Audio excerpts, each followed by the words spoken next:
PDC was pretty busy.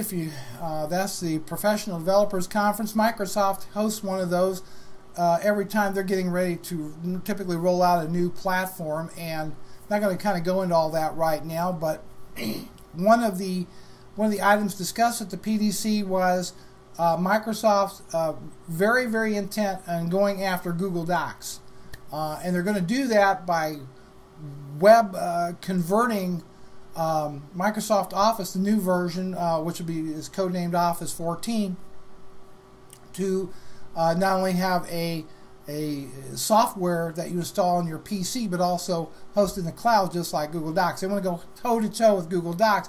They've got some real advantages being Microsoft. One of those is file format compatibility, for example.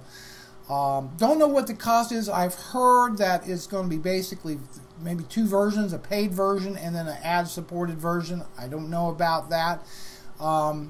But what was reported is that Microsoft just, they're rival Google, but they want to kill it off. That's the bottom line. They want to kill off Google Docs.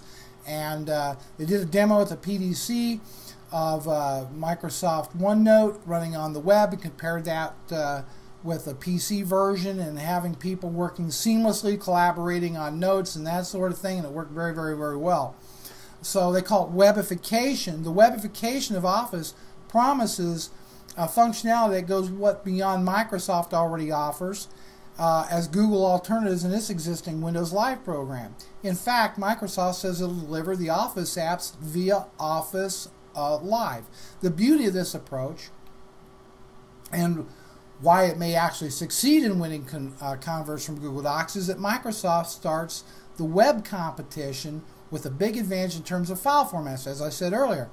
Now, the release goes on to say, we don't know when Microsoft plans to release the next version of Office, although if its history is any indication, it shouldn't be too long after Windows 7. So about January, early 2010, you'll see Windows 7 coming out, and then you'll probably see the web version of Microsoft Office coming out there. And I think this is really, we've talked a lot about cloud-based computing and moving stuff into the clouds.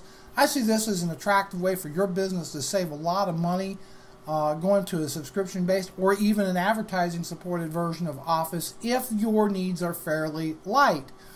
But if you need all the sophisticated features that Office is going to have from Office,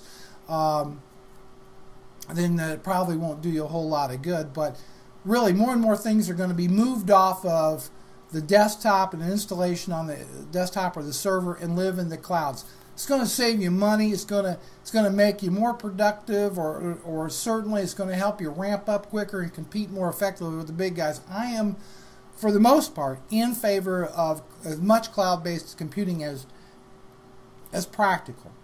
But you kind of couple this with the story earlier about how companies are going to be capping broadband usage. I think that's kind of interesting.